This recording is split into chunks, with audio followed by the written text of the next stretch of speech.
Welcome to ABA on Tap, where our goal is to find the best recipe to brew the smoothest, coldest, and best tasting ABA around.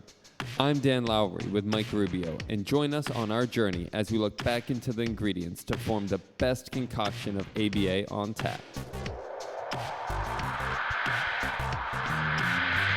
In this podcast, we will talk about the history of the ABA brew, how much to consume to achieve the optimum buzz while not getting too drunk, and the recommended pairings to bring to the table. So without further ado, sit back, relax, and always analyze responsibly.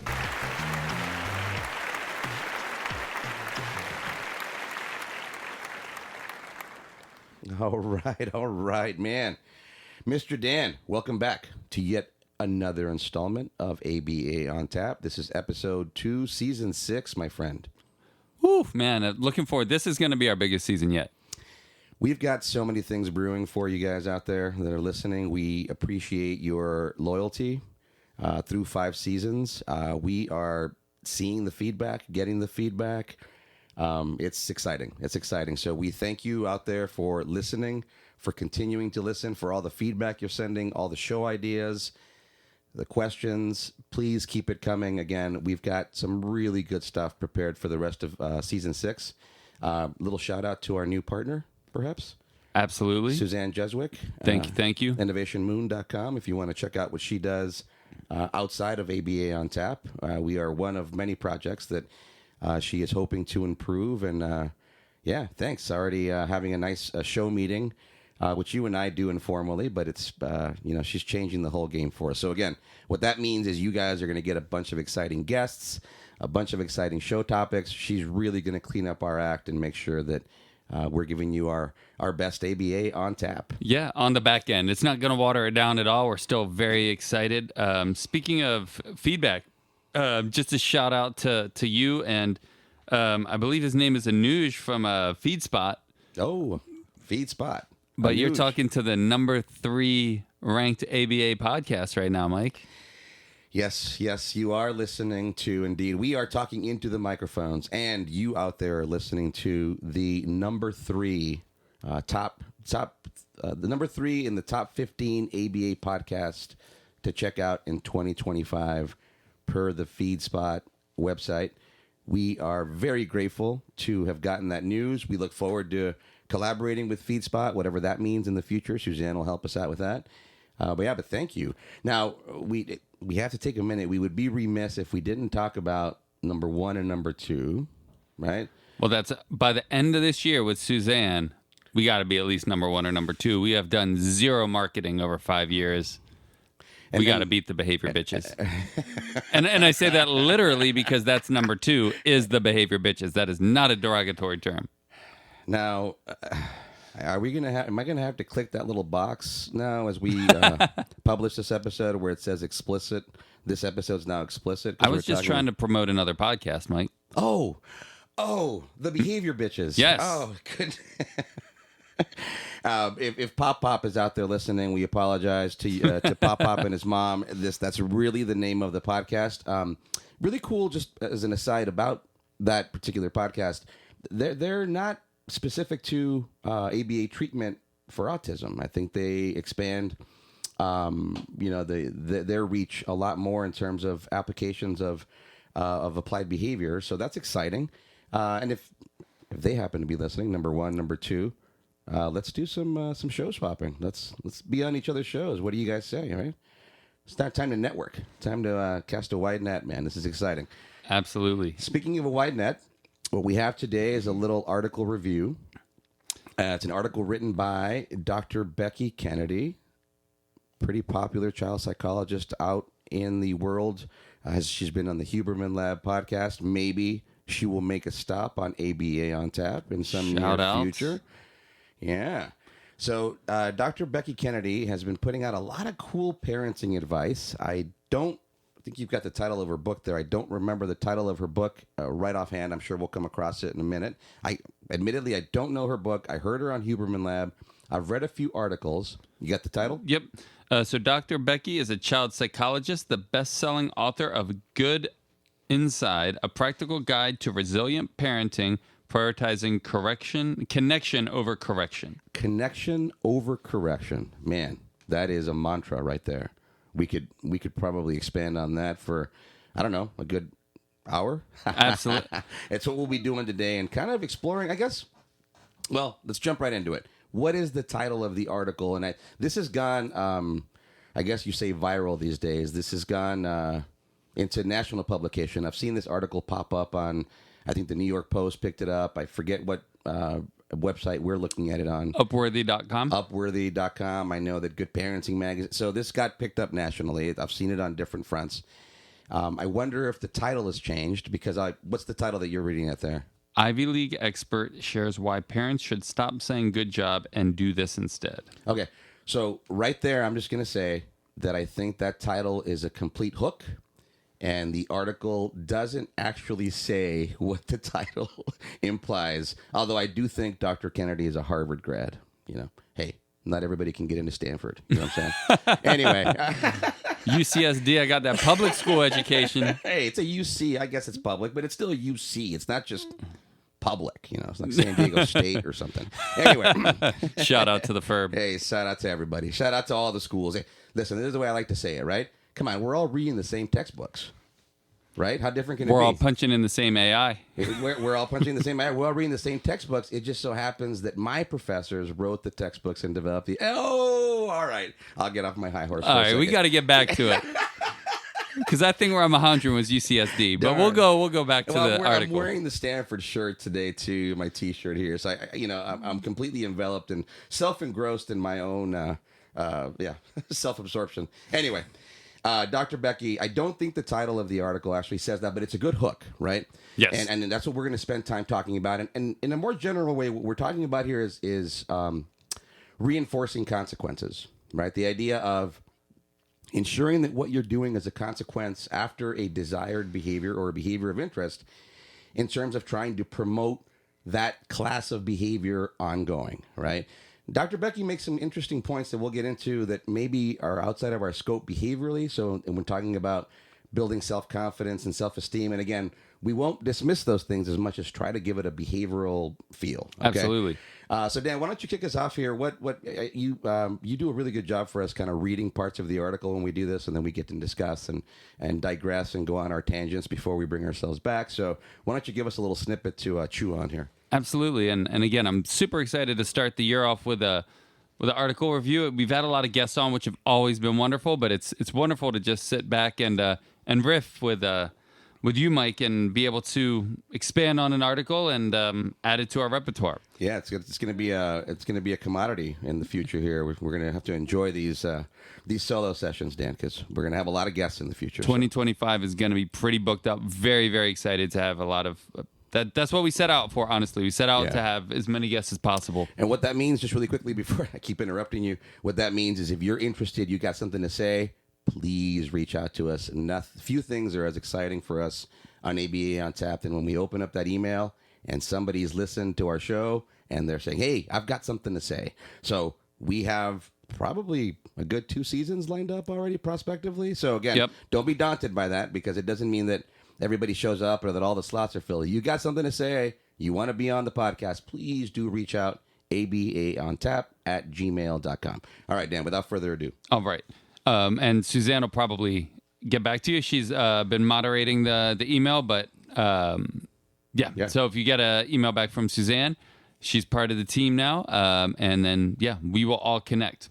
So the first part, when you're a parent, few things feel better than telling your kids good job or well done when they complete an art project, get a good grade, or make their bed correctly.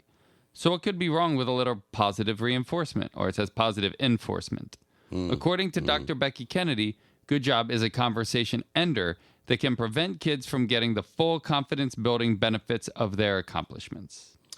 Okay, so that's a lot to unpack there very quickly. So positive enforcement, you think that's a typo, or did they mean positive reinforcement? That is a good question. Probably that's what they meant. Okay.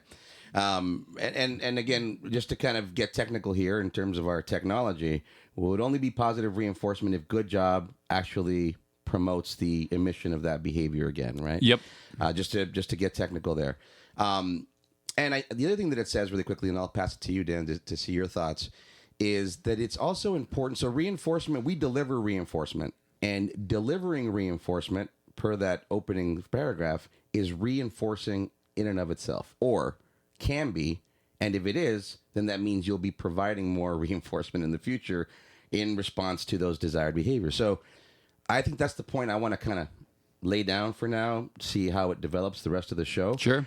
But for our RBTs, for us as BCBAs, delivering intervention, delivering reinforcement should in and of itself be reinforcing to us as much as possible. Sure. Right. And that's what I think, to make this point, as a parent, it feels good to do that, which is why I'll start right now. I don't think she's saying don't do it. She's saying do it a small percentage of the time. Yep. Or better yet, expand on what that means to have done a good job. Mr. Dan, what are your thoughts? Yeah, totally agree that from the parenting perspective, it has to be reinforcing as well for parents to continue to do it. So good job certainly is an acknowledgement of something that was done correctly per the parent's expectation. So that is useful. I do remember, I don't know if you remember this, Mike, but in my trainings, and especially my trainings early on in my ABA field when I was conducting them and actually receiving some of them, there was a very popular, it was just like a page, 101 ways to praise the client without saying good job. Sure.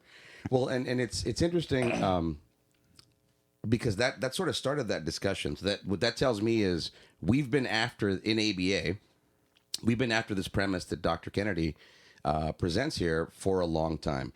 Now, if I remember that list was a bunch of synonymous variations of good job. Yep. Which would be about 1% of what Dr. Kennedy is saying here. So we're not going to poo-poo that list as much as we're going to say, you're on the right track. The idea is variation. And then Dr. Kennedy's talking about something different here. Yep. She's saying, expand on it. Now, she talks about asking affirming questions or questions that allow the child to zoom in into, I guess, their accomplishment. Am I getting that right, Dan? Help me out here. Yeah, it says that Dr. Becky adds that when parents say good job and leave it at that, we are teaching them to gaze out for acceptance from others instead of gazing in on the process they use to accomplish their task. By conditioning kids to look to others for acceptance, whether it's their parents, teachers, or future boss or spouse, we create a world where they're looking for external validation. This leads to anxiety and makes you feel very empty and very fragile and very, very anxious. Okay, that's a lot. Let's see. Maybe we can get around to the anxiety part. We're going to stick to the things that you and I know how to best measure observably, right? So the idea here, let me see.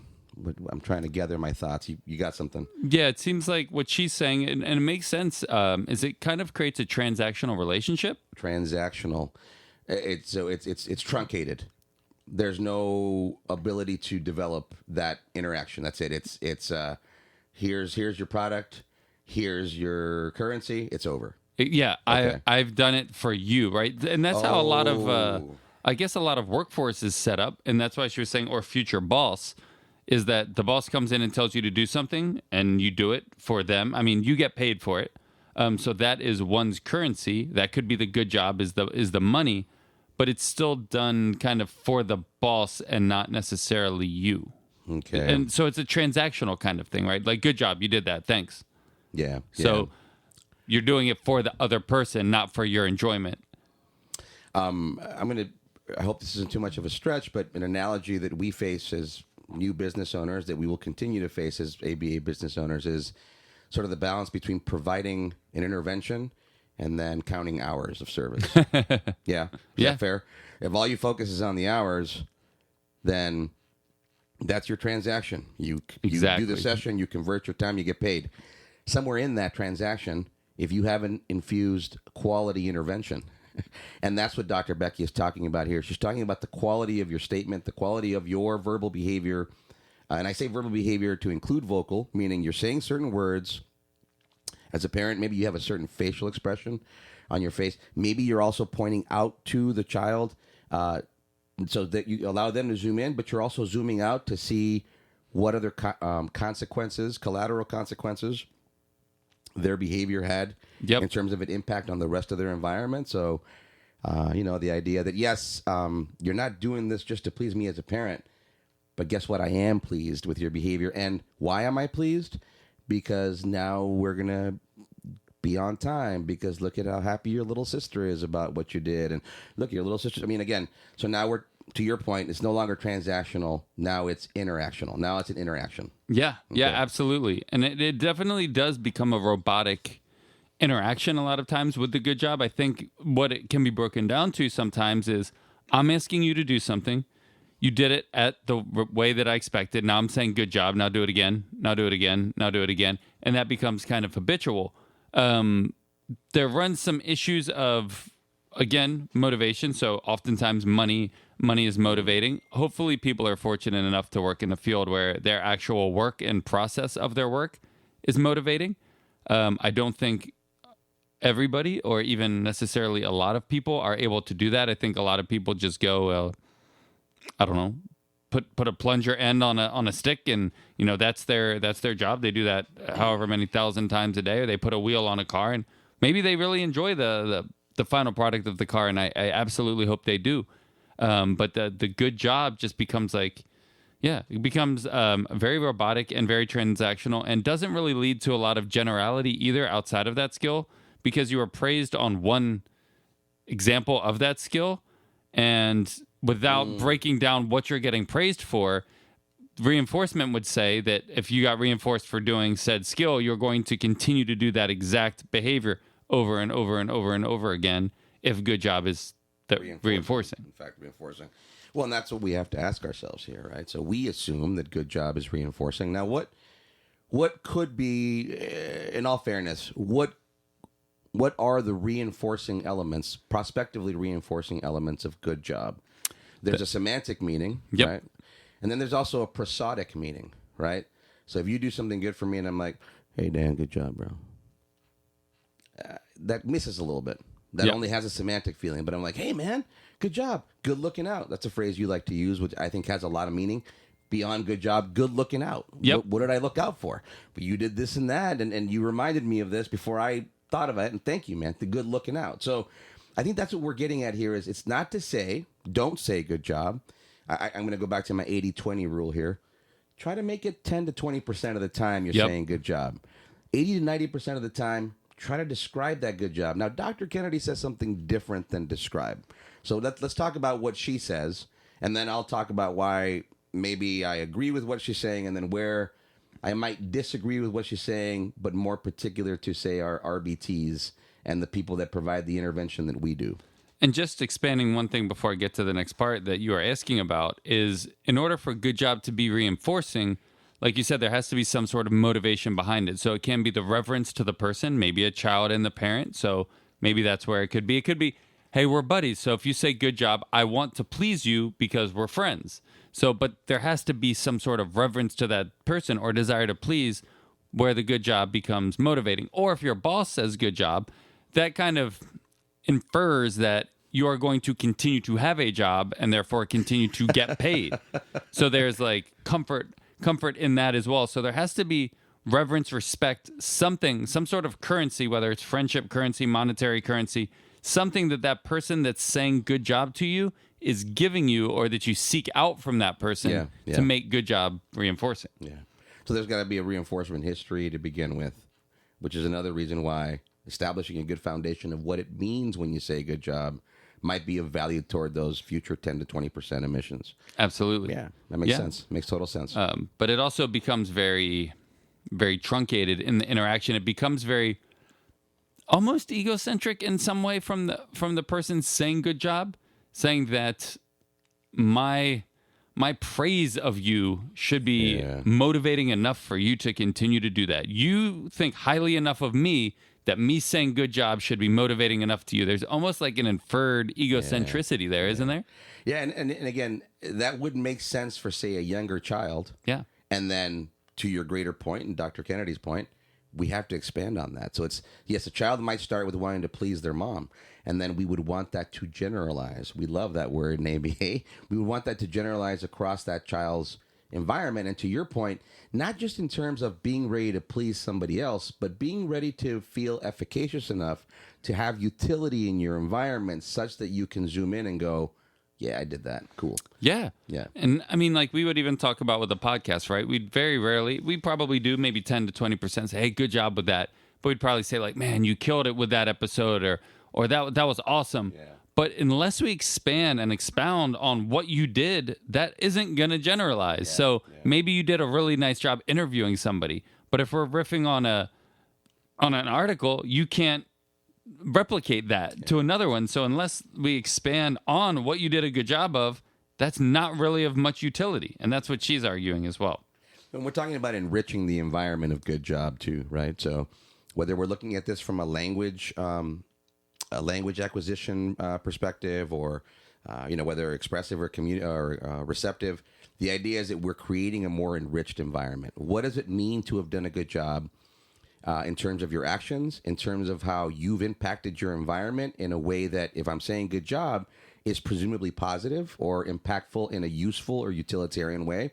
And yeah, we want that full enrichment of reinforcement, right? The idea that you're getting the full bag, man. Hey, and again, I don't know if Dr. Kennedy is saying you do this every time, because this could be a time constraint, which is why, again, I would look at the 10 to 20%.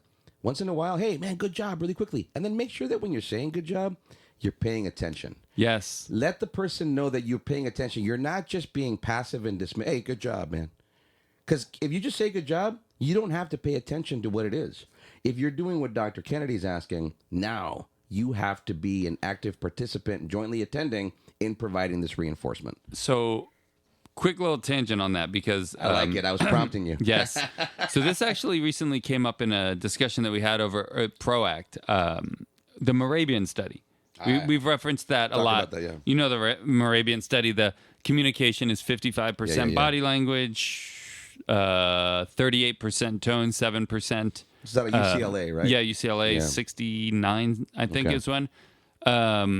There's actually been some rebuts to that, including by Morabian himself, saying that that's not the point of the study.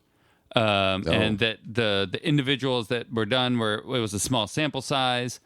That the point of the study and what he showed was that if what you're saying doesn't match your body language, then people are going to look at your body language over than what you're saying. Now, if everything is matched, then people are really going to believe you. But the good job, for example. So if you're saying good job, but your body language is very dismissive and you're not even really paying attention, that is going to appear fraudulent, which is like, was kind of interpreted as that 55%. But it was more a study of honesty and fraudulent messages and how body language goes with that. So I think, again, I just want to reiterate what you said in that tangent is sure, we could say good job, but unless we're showing active and engaged interest in that, we're going to appear fraudulent, and then that's going to carry less weight down the road, because it's going to seem like I spent so much energy and effort doing whatever this task is that you reinforced with good job that you couldn't even spend 5 seconds to sit down and really tell me good job. You just did it dismissively. Well, and I think you're making a super important point sort of on the other end of things, right? So you're looking at it from the child kind of saying, you didn't give me enough value or reinforcement value for my task, perhaps. And then on the parent's perspective is we talk about picking your battles, pick your value, right? If a child did something really desirable, it's worth those 5 seconds to stop yourself and go, hey, man, I'm paying attention, right?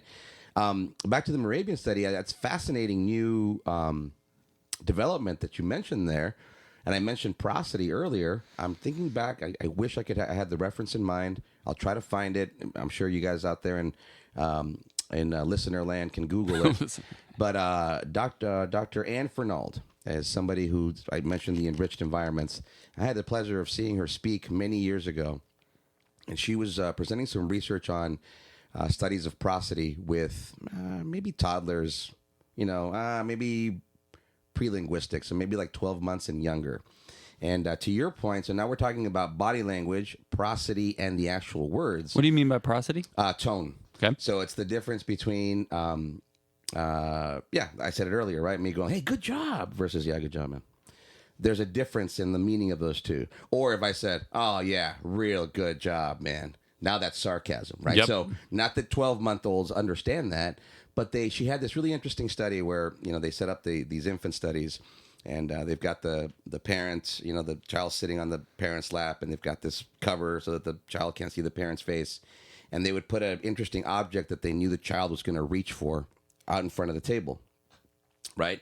And if the child, they would do these discordant prosodic cues. And what I mean by that is they would start mixing up the language and the prosody, or the semantics and the prosody. So the child's reaching for the toy, and a voice would start going, yes, reach for that toy now. Kind of punishing voice, right? Okay. And you would see the child like reach, and then they would hear the tone. It was like they were confused because it's saying yes, but the tone is saying no, as opposed to get the toy, sure, get the toy. Or the idea that it was, no, don't get that toy at all. And you start seeing, to my point is, you start seeing the development of semantic language, because now they're using prosody as well as the meaning of it. And they're like, it's so funny to see these 12-month-olds like confused, like, wait, what are you telling me? Yes? Are you telling me no? But to Dr. Kennedy's point here, so you outline these things inadvertently, but I think there's at least 3 cues. We're talking about tone of voice or prosody. We're talking about your body language, and then the actual words that you say. And if those 3 things come together, you could provide the strongest reinforcement possible, presumably. Right? And Fair that enough? third thing that you said is probably the only value of that 101 pieces, right? Is that I'm Only going to the words spend changed. enough mental energy to at least think of a different word and not just regurgitate the same thing that I've said, which shows you that I'm not even willing to put that much brain power. I'm just going to regurgitate the same thing I say over and over and over again. Right.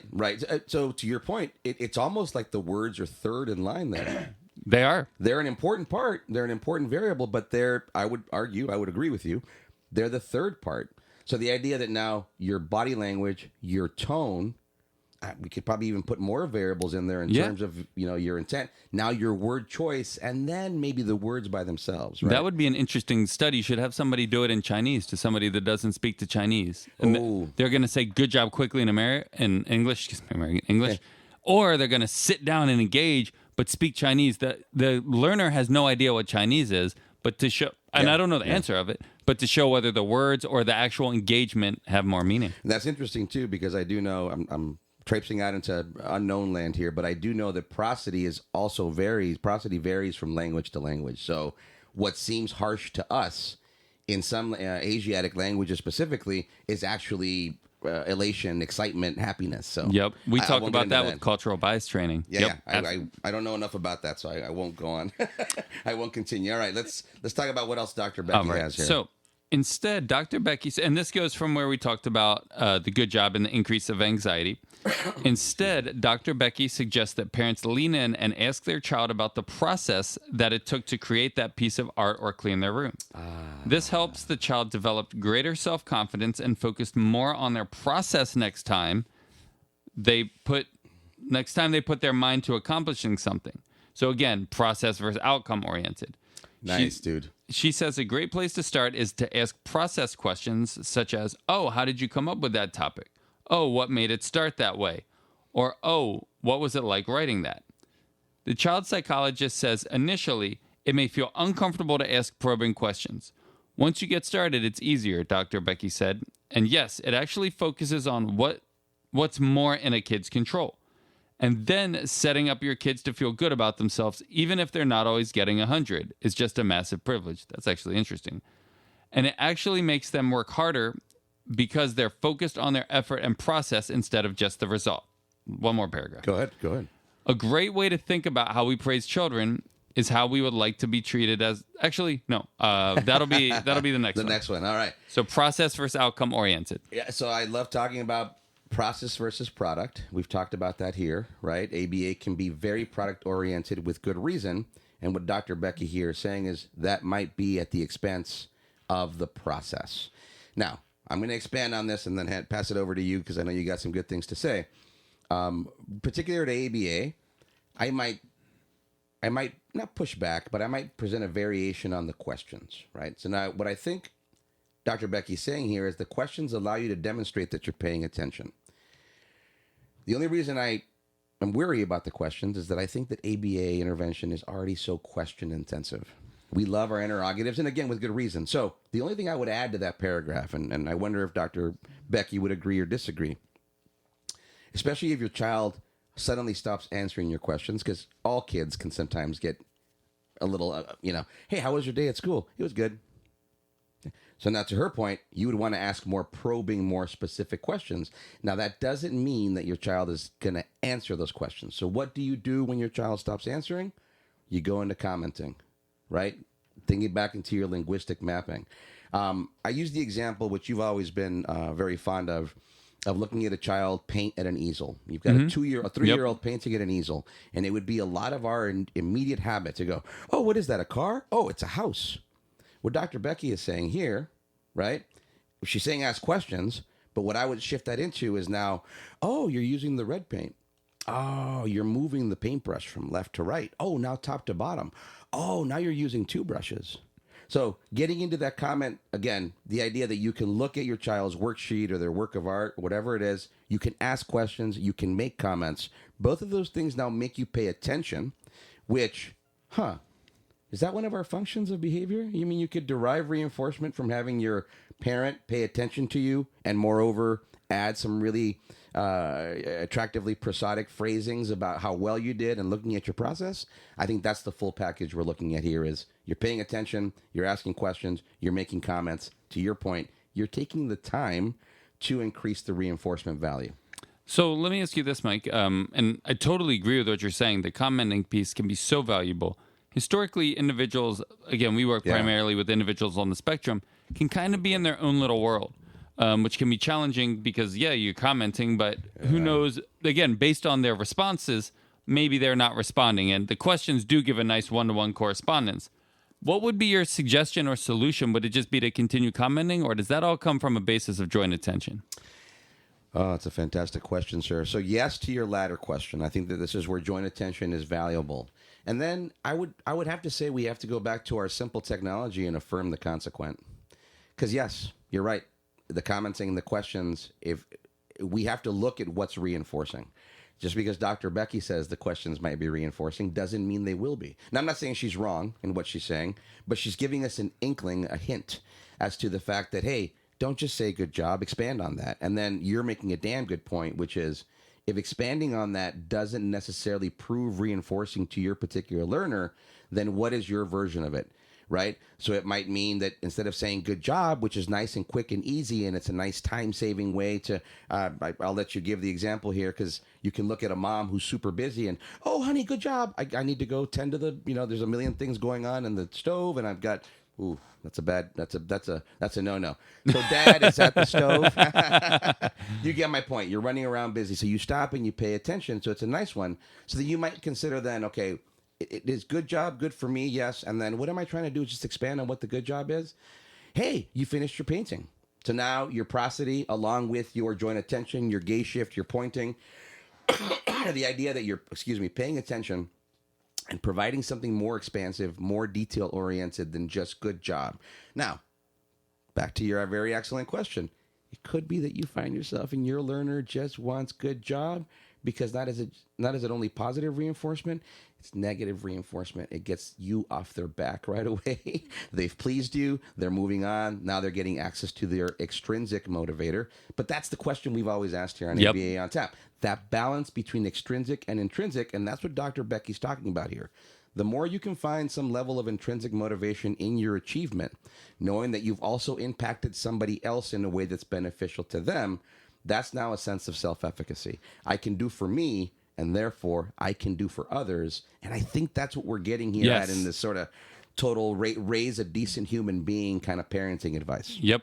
I really like the process versus the outcome piece because at the end of the day, potentially process does control outcome. It certainly does to an extent, but I could work on my basketball skills for the next 5 years. I'm not going to be LeBron James. So it does to an extent, but it doesn't always control outcome because there are certain outcomes that no matter what processes I put in place, I'm not going to be able to achieve. So it does. I really like the fact that it focuses on that because it does build that self-efficacy. Because, like she said, at the end of the day, that is what we have control over. We do have control over the processes. How many free throws I put up, how many wind sprints I do. I have control over that, and I can see myself potentially getting better. The outcome's kind of interesting because also when we say good job, it's kind of unclear, and I think that's what she's saying is we're saying good job to the outcome. But that's weird because who knows how we came the about? rest of it. Who knows, right? Maybe I...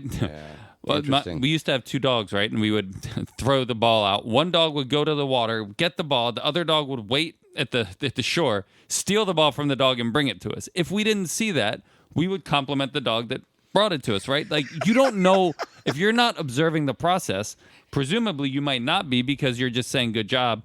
So you're just looking at the outcome. You don't know how that came about. Maybe the person cheated to get the grade, but they got an A. We see they got an A. We say good job. So I guess this kind of goes back to what you're saying, too, is the attentiveness. In order for us to expand on our affirmations, we have to be more aware of how they came about, those affirmations. So it kind of goes both ways. It does give more credibility to the client, but it also makes sure that we're paying attention more. Man, you just packed up a lot in that, and it's making me think. And I know I've caught your attention over here with what's sitting on my desk. Yeah, speaking of... What I want to say really quickly is what Dr. Kennedy is talking about here, I think, is that what we need to potentiate the idea of chaining or shaping and or differential reinforcement. Because without speaking to process, I don't think there's any way you can do those things. That's a good point. You can't differentially reinforce without that. I mean, because you have to reinforce successive approximations to shape. Yep. Which means that if all you're doing is focusing on the end product with good job, you have missed that entire behavior sequence towards shaping that new skill. I didn't think about that when I first went over that article, but there you go. Now, Dan. Speaking of product versus outcome oriented, I do see some new products on your table. I saw the snake moving, and literally I looked around and I was like, okay, I see the green bottle which has like the minute traces left, which is gone. But there's another bottle that's brown. I hope that's not just a green bottle that's gone bad of Magic Mind. No, Dan, I am glad you asked, my friend. Okay. Yes, I am fully immersed in magic for my mind almost on a daily basis now, man. I got to say I'm super happy. So I've talked about Magic Mind and my flow state, right? In fact, you see the empty green bottle. You see the traces at the bottom. I'm flowing right now with the magic, my friend. I've been using it for a couple of years now. And this morning I woke up, I got my coffee brewing, and more importantly, took a peek in my fridge and saw that beautiful little green performance shot chilling, waiting for me. Okay. On Friday, I started taking my shot and prep for ABA on tap today. Now, perhaps more importantly, my friend, is this little pinkish brownish bottle you see here, which I can't take now because that's nighttime elixir. See? That's Magic Mind Sleep Elixir, and it's magical indeed, let me tell you. You have been telling us, by the way. I now have magic 24 hours a day, Mr. Dan. Magic Mind Performance Shot incites, exhilarates, motivates my flow state. And in those moments where I need to ensure I drift to sleep calmly and beautifully, there is now Magic Mind Sleep Elixir. I can start my day and end my day magically. I'm stoked, man. So, what this begins to define and build, we talk a lot about mental health. What we're trying to promote here with Magic Mind is mental wealth. Let me define that for you. That's the proactive investment in mental resilience across 5 key pillars: sleep, diet, exercise, stress management, and exogenous compounds. Mental wealth is about investing in habits today that build your resilience for future challenges. It's like creating a mental savings account you can withdraw from when life gets tough. All right? So this means you're investing in your sleep, diet, exercise, stress management, and exogenous compounds. By exogenous compounds, what I mean is Magic Mind, the unofficial extrinsic motivator of ABA on tap. The market is full of ads and products. I will save you time and energy and point you right to Magic Mind, a simple elixir with adaptogens, nootropics, matcha, and a little natural sweetness. Not a load of harmful sugar like in energy drinks that do nothing for your mental acuity and just amp you up. That's not productivity and certainly not the alertness you seek. to be at your mental best. Let me explain a little bit about how Magic Mind works, all right? You know I love my coffee. That's also sitting here on my desk. And I do love what it does for me physiologically. But caffeine doesn't actually give you energy. Do you know that? I did not. It blocks the adenosine neuroreceptor in your brain, the neuroreceptors that tell you you're tired. When the receptors unlock, 1 to 3 hours later, you experience a sudden drop in energy, or what people call the caffeine crash. Huh. What Magic Mind does, alternatively, is the formula uses 12 active ingredients to help support your body's energy engine. That's the ATP instead, the adenosine triphosphate, day after day. Magic Mind is not a fleeting charge up, it's an enhancement for a brilliant today and an even better tomorrow. All right, man. So, to boost your brain performance, your memory, mental acuity, alertness, and awareness, add Magic Mind Performance Shot to your day today. And now, when you need a little soothing and relaxation to help you achieve a good night's sleep, that first pillar of mental wealth, you now have Magic Mind Sleep Elixir. You can enjoy magic all day and all night. Start the year off right now by surrounding yourself with magic. Please see the link in our show description. Click it and get 45% off the Magic Mind bundle with our link, https://www.magicmind.com/ all caps ABAJAN. So ABA January, ABAJAN. That's www.magicmind.com/ABAJAN in all caps to get 45% off the bundle. Good job. Thanks, sir. Let's get back into it. So, talking again. Oh, good job. Oh, man, you didn't even acknowledge my process, dude. You went straight to the product. Well, you used a whole lot of Stanford words in that. I'm not sure. Again, I just went to UC. I went to public school, so those were way over my head. But I noticed you have been sleeping better, and I know you've been raving about it. Triphosphate. Yes, I have been raving about it, and I also do the other the sleep cocktail that you know about. That the was on Huberman one. Yep. I think after this, I need to compare the product ingredients. I do know L-theanine plays a really good role in both mental flow state and alertness, as well as soothing, which points to these sort of generic physiological constructs, right, that depend on context, just like good job and prosody, for example. So you have another snippet to read for us? I do. Before I do, anything you wanted to add on my 2 cents before the Magic Mind discussion, or move on? No, I think we're good there. Let's see if we can expand though on that idea of so I ended up with talking about the idea of process, and you can't differentiate or reinforce or shape unless you're reinforcing some successive approximation toward a final target, I guess, right? Yeah. So you have to do it. I mean, what she's saying fits right into our model of reinforcement. And it just depends on what you're trying to teach, right? Are you trying to teach you do whatever you can to come out with a certain outcome? Or are you trying to teach the process of how to go about said outcome as well? So the idea that making creme brulee might have very specific steps that you can't necessarily vary. And then there's the idea that, yes, you might arrive at a cake even though you don't follow the exact recipe. Yep. Okay. That's fair. I think that's really fair. And I would say that an ABA, traditionally, historically, we have erred on the side of there's one cake recipe and one cake recipe only. And one SD. And one SD only, and only one person that can deliver the SD. And what we're talking about here is expanding on that model. Yeah, absolutely. It's interesting because you always used to say, and this is long before we read this article, is you always used to say, if you're going to say good job, tell them good job with what? So what did they do a good job with? Elaborate on that. And then we would notice that once people started doing that, the good jobs started to fade a little bit. People still used it, I'd say more than 50% of the time. But instead of saying, just good job, they would say good job with what? Like, good job painting the yellow school bus that really looks like the one outside. Then people could just fade the good job painting, and then, wow, that yellow school. Now they're commenting like you said earlier. So it was kind of like a 3-step process. Went from good job to good job with what to fading the good job, and now it became a comment. Yeah. Well, and what you've delineated there is at least 3 ways to do this. Knowing that if you're keeping the good job to 10 to 20%, again, and I can't say this enough, the title hooked you to say don't do this, but what we're saying is don't do it solely and don't do it the majority of the time. So what's interesting is you just explained what I did a good job of. You said I did a good job delineating it. Think of how weird that would have been in that interaction. Hey, good job, Dan. If you would have just said, good job. I would have had no idea what I did a good job with. I mean, I guess context helps a little bit, but again, it's we can't stress it enough.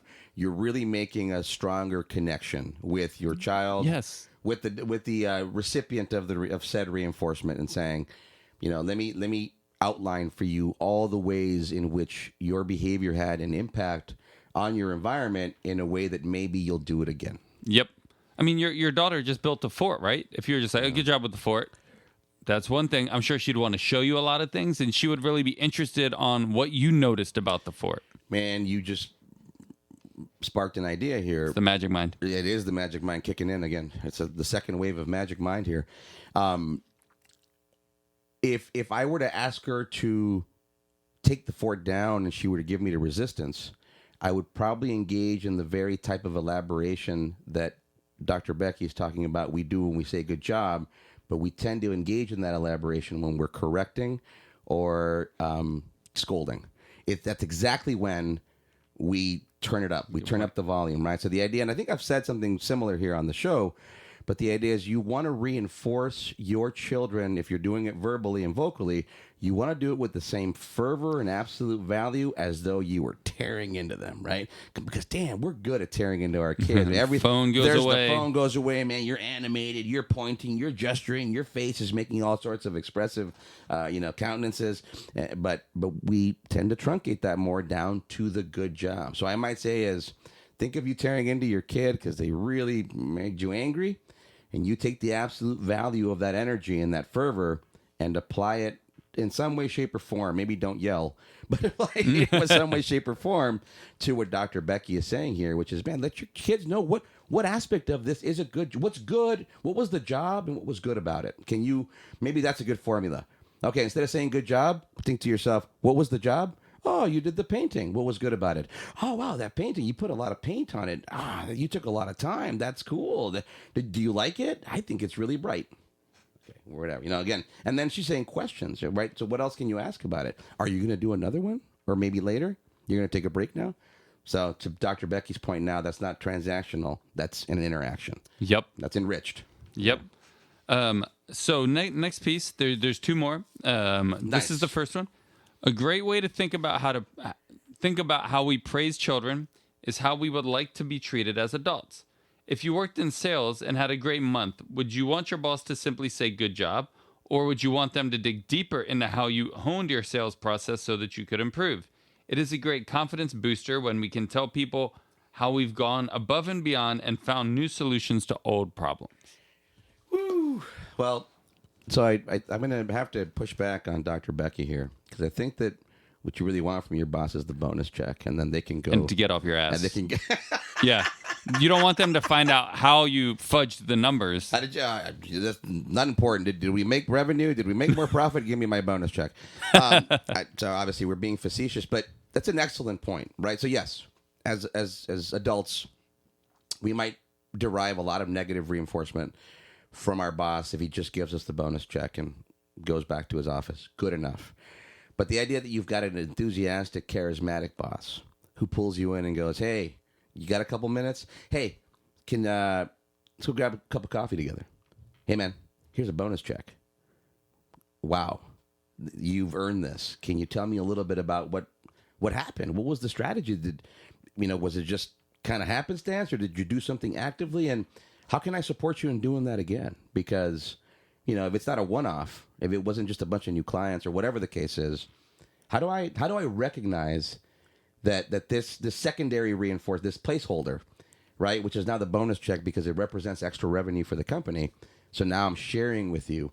That's the secondary part. The primary reinforcement, I would argue, and I think that's what you're nodding your head about over there feverishly, is the interaction. That I love the way you pitch that. It's not just this quick transaction. It's got to expand. That's a great example with the boss, because at the end of the day, what the most valuable resource is. What's that? Time. You can get more of almost any other resource. You can't get more time. So I heard an interesting somebody was saying, Warren Buffett's like 95.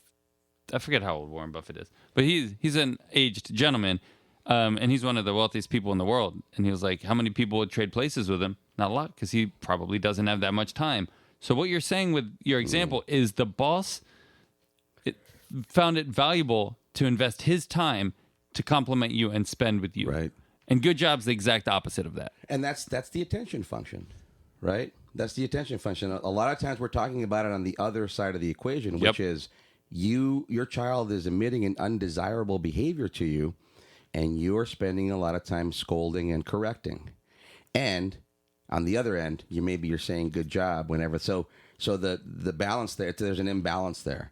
Your child is clearly getting much more attention from you in those circumstances for the undesired. So your point fits right. The idea of time and attention, I think, is very somewhat synonymous. They're correlated for sure, right? So that's an excellent point. I mean, it happens with bosses just as well as parents, right? I've been in plenty of board meetings, and when stuff's not going well, those are long board meetings to figure out exactly what needs to change. When stuff is going well, hey, Mike, nice job. Those are much shorter board meetings, right? So the same thing. Don't they call them board meetings because they're boring? That's what everybody's bored? Yeah, because they're nailing everybody to the board, yeah. It's a bunch of people just talking about revenue and no other process. That's why they're boring. Well, that's something, and we won't need to spend too much time on that, but that's an example, right? We see this all the time in various board meetings that I've been on. Yeah. They look at the outcome and don't look at the process and wonder how certain outcomes came about without evaluating the process. And based on certain outcomes, maybe it wasn't a good month. They want to adjust all the processes without understanding them. So you're saying that your prospective impact or influence on your child's behavior will improve by paying more attention to what they're doing, such that when you say good job, you know what the good job was? Wow, Mr. Dan, that's revolutionary, man. You're right. Because the more informed you are, the more of an influence you're going to be able to have on those successive approximations as you work toward shaping some behavior. Yep. And we're always looking at this from the singular, linear. I know I say this all the time. What I like that we're talking about here, that this article's making us talk about, are all the correlated. We talk about domains, for example, right? And it's hard for us to conceptualize the I guess a multivariate approach because of our three-part contingency. We're always looking at more of a univariate, meaning we're looking at one SD, one behavior, one consequence. What we're talking about here is many possible SDs, many possible behaviors toward a slew of expanded consequences. Yep. That's what we're after. And the multivariate's such a good point, too, because if good job is working, it's all based on the premise, again, that there's reverence or you're wanting to please that person. Right. So if that person says good job, and again, I'm just kind of reiterating something I said early, you probably did 50, 100, 1,000 things before they said good job. So now it's on you as the learner to try to infer what you did a good job of. Maybe it's the product or what part of the process you did a good job of. Whereas if somebody can specify the process you did a good job of, that will be much more easily repeatable. Yeah. No, that's and so you mentioned earlier too, or I think you were talking about it. I might have alluded to it. As a parent, as a teacher, it might be very difficult to always see the entire process. So in that sense, now that's where Dr. Becky's questions come in, right? That's where they're valuable. Or the idea that you didn't see the whole process, you don't have any questions or time to ask questions. Now, how can you just expand on the good job by letting the child know what level, and then back to your point, that yes, maybe part of it is pleasing me. Let me tell you how that made it work out better for me or for some other aspect of your environment, or better yet, how what you just did made it work out really well for our family. Yes. Okay, so maybe that's where Dr. Becky talks about the self-confidence, the lack of anxiety that maybe you're a little confused or vague as to maybe you did something wrong. Your parents frustrated. I took a little too long to put my shoes on as we're going to church. I'm reaching here, but the idea is that maybe that's what she's talking about. There's a certainty in I did for me, and I can do it, and I did, and it had an impact on my family, versus the vagary of I didn't get a good job. Now I'm being scolded. Now I'm not really sure what I did right or wrong. So I don't know if that's what she's pointing to, but I would love to learn more about that. Hint, hint, in case Dr. Becky wants to help out a smaller but well-known third-ranked ABA podcast. So Anyway, we'd love to have her on the show in case anybody out there is listening that wants to make the hookup. Well, you brought up 2 points. One is good job tends to be very top down versus bottom up. Yeah. It's just what is the process that was done. And think about that in ABA, right? I remember doing DTT with colors and spending months and months and months. And somebody might not be successful. And unless we're looking at the process, we're just looking at the outcome. And we're saying this person doesn't know red. So what I'm going to do as the therapist is I'm going to basically violate Einstein's definition of insanity. I'm going to continue to do the same exact thing over and over and over again with the same process until you say red. But where is this falling apart? Where in the process is it falling apart? Is it the attending? Is it the fact that they don't have the vocalization? Is it the fact that they're not able, they might be colorblind? Did we ever think about that? There's Seldom. I literally didn't think about that until right now. I actually have one experience with that, which I won't get into, but to your point, it was working the process as opposed to just sitting there going, "Oh, this kid can't learn his colors." It's like I think we were playing with the billiards balls, and I forget how we came upon it, but it's like, "Hey, I don't think he can detect color." But to your point, unless you pay attention to your process, you might make a false attribution or conclusion about that child's learning ability. Yep. I was playing pickleball with my buddy yesterday, and he's colorblind, and he was saying that he brought somebody to play, and I was like, "Oh, the guy with the blue shirt," and he was like, "Yeah, I don't know which guy has a blue shirt because he's colorblind, right?" It's interesting. So let me read the last two paragraphs, and then we can riff on that. Dr. Becky also uses the example of visiting someone's house who recently redecorated. I go, "Oh, I love your house. Good job." It's actually a conversation ender, Dr. Becky said. But instead, if I said, "How did you pick the color of the wall on that couch?" You would, "Okay, well, let me tell you, and let me show you my Pinterest board," or whatever it was. And even if I never said good job, I bet you would feel more lit up inside and almost better than if I just ended the conversation that same way. Ultimately, instilling confidence in children is more about acknowledging the results of their actions, and it's more about asking them to explain their processes, curiosity, and effort. Yeah. We can instill resilience and confidence by asking questions and allowing them to express their deeper connection in the work. There's nothing wrong with praising a good job, so that's, I guess, what you were saying. Yep. But the real confidence building comes with meaningful conversation and how they made it happen. And the second to last paragraph really hit home with me because it would be really awkward if you redecorated your house and I came over and I was like, "Good job, Mike." Like, we would never do that. That's so weird. Right? But we do that all the time with kids. Just good job. You said I did a good job with my car when you came in. You said it looked clean. I said you did a good job with the misting. Misting. Product placement. Shout out to Elite Finish Wash Mist. Hey, they want a piece of the action. I'm a great testimonials on the product for sure. Let me see. Let me gather my thoughts here. I went on a tangent there. But recap for me here. You were saying so. Oh yeah. So it's the difference between etiquette or meaningful interaction. To go back to the point you made initially, if I come into your home, it could be customary for me to say, "Oh, you have a lovely home." Okay, good enough. I was nice. I was polite. We're done. Maybe I don't like your home, and I'm saying that to be nice. Okay, maybe I don't like your home, but I need to be courteous, right? And there's a certain etiquette that we're upholding. So the idea that now I can say, "Hey, thank you for inviting us," and then you find one aspect of the home that you find interesting. That's what we're after here. Is there's an aspect of being genuine or sincerity that we're after here. I know that we don't talk about those words a lot in ABA, but that's what we're after here. There's a quality to the the quantitative, the measurable interaction. There's a quality to it. The things we call etiquette, the things that we call little white lies, right? So maybe I don't like your home, but I'm not going to tell you that. I'm not going to make you feel about it unless we're in some sort of spat or dispute. But the idea that I can present myself as a conscious, observing, well-intended individual with my words is kind of what you're modeling for your kids here too, is inquisitiveness, observational skills, etiquette, plain etiquette, right? The idea that, I talked about this in a parent group recently.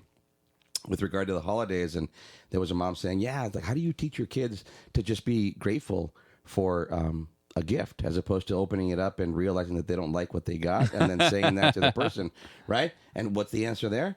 A little bit of description and white lies. Yeah, we're teaching our children to say, oh, you realize you didn't really like this, and then you're considering the other person, and then you're expanding on the, thank you, good job giving me a gift. What does that mean? It's a lot of theory of mind. Yes, it is. And again, ultimately, we're teaching deception in that very polite interaction, right? So all of these things, I think, are modeled and encapsulated within, is one example of what Dr. Becky's saying.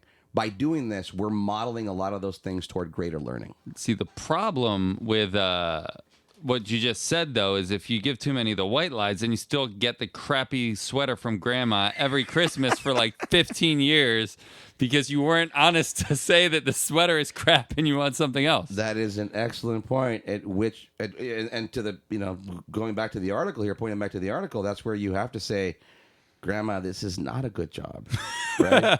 So that's Dr. Becky's follow-up article. Is Dr. Becky, if you're out there, we need the follow-up, part 2 of this article, which is when to say not a good job. For example, Dan, when your grandmother gives you the ugly sweater year after year. So you brought up a good point, and Becky talks about that, or Dr. Becky talks about that in the article. So you said the lovely house. If I come over and I say, Mike, you have a lovely house, what's your response probably going to be? Oh, thank you, Dan. Conversation ended. Right, that's it. Right? That is a conversation ender. Yeah, no, it is. And it's telling me that maybe you don't want to ask anything about it. Right now, I could go on and say, oh, well, thank you. We've been here about 5 years. Now that's weird. Yeah. Well, yeah, now I'm talking about myself without you having asked. So Exactly. Yeah. And now that's weird because by my statement, it infers that I don't really care that much. Right. So now if you're going to expand on it, now that's almost inconsiderate of me because if I cared that much, I would have been more specific with my praise. Or you could be even more awkward and be, oh, you have a lovely home. Oh, yeah? What part of it do you think is lovely? Yeah, absolutely. So but that's that kind of what we're weird. Yeah, we're going to pretend our kids are asking us that in this example. Say, hey, good job. Oh, yeah, tell me about that. What's the good job?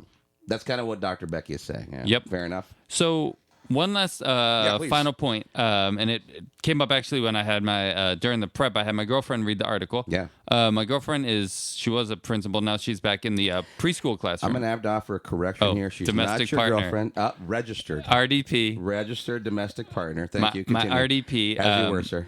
she read the article and she was like, yeah, that makes sense. However, it's not always possible. She has, I don't know, 10 kids in her classroom or something like that. Yeah. She doesn't necessarily have the ability for each kid to sit down and do all of that because they have a lot of kids. So she's like, yeah, sometimes I just have to say good job and keep it moving. Yep. What are your thoughts? Yeah. No, again, I think we alluded to that a little bit. I made my little faux pas about putting the mother in the kitchen, and I quickly corrected to put the father in there. I think that's a very legitimate point. What I would say, and I wonder what Dr. Becky would say, but what I would say is you can find a trend. So 10 to 20% of the time, you can say good job, because if you're 80 to 90% of the time expanding on it, then you're not running into the pitfall that I think Dr. Becky's talking about. I think Kaylee, your registered domestic partner, makes an excellent point. And that's to say that you could also maybe revisit it later, depending on your student's level of understanding or level of engagement. The idea that you might say, hey, you finished your painting, good job. And then later circle back and go, hey, come here. Tell me, why did you use this paint here? Why did you use this color here? Oh, I see that you mixed them there. So you can do it, and I think that's an excellent point in the sense that it makes it a very practical feel to this suggestion or this premise now. Yes, we are rushing through life, all of us. And as parents, you're often juggling 10, 12 things at a time. So the idea that you might interpret this article as saying you're going to take this time, you're going to sit down, you're going to talk to your child, yeah, that's crazy. No, I'm running around. Yeah, we're back to that ratio of 10 to 20% of the time.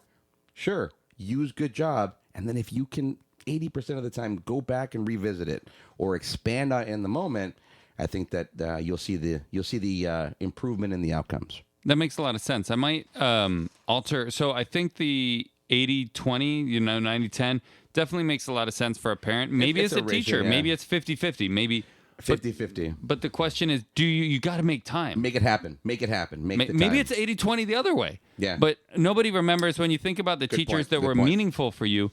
Nobody remembers the teachers that just said good job. You remember the teachers that spent some time connected with you and explained things to you in a way that resonated. Yeah. And even if that's 20% of the time, they still showed that they cared enough about you as a student that they were going to invest their time into your future success. Maybe a mental note, right? As a teacher or a parent, as a professional, the idea that I'm a little tied up right now. I made sure that I at least looked over at you, made some eye contact so that you know I was speaking to you. I said good job. And then I make a mental note that I've made one good job. I should circle back at some point and expand on that, or find a different opportunity to expand on a good job with that child. That, back to your 50-50 point of every time you say good job, you make a mental note to yourself and say, hey, I'm going to circle back to that kid. That might be the way to do it. Yep. Man, the hour goes quickly. We're getting ready for longer episodes. We're not sure how we're going to handle that, but nice, succinct one today. Thank you, Dr. Becky Kennedy, for an excellent article. You're welcome to come on our show anytime you like. Go ahead, Dan. What were you going to say? Again, we have many, many guests lined up. People that are interested in becoming guests, again, abaontap@gmail.com. Please reach out to us. We are very, very excited about what 2025 is going to bring. Yep, and can't thank Suzanne Jeswick enough. Thank you for her new partnership in ABA on Tap. She is going to propel the show a little further. We're now a business. We're incorporated. We're now an official business. Exciting. That makes two for us, right? Yes. And we got to send an ABA on Tap. That's exciting, man. So, you guys out there, stay faithful. Continue to analyze responsibly. Ooh, I might get ahead of myself there. I need some closing points here, Dan. Help me out. So, I like the way you ended that. / good job. Oh, good job. What was the good job? So we spent some time talking about reinforcing consequences today. Continue to vary those reinforcing consequences as much as you can, which means you're spending time paying attention to what the job is your child is doing that may end up being a good job. And that, if you do that, you know what you're doing? Analyzing responsibly. Cheers, brother. See ya. ABA on Tap is recorded live and unfiltered. We're done for today. You don't have to go home, but you can't stay here. See you next time.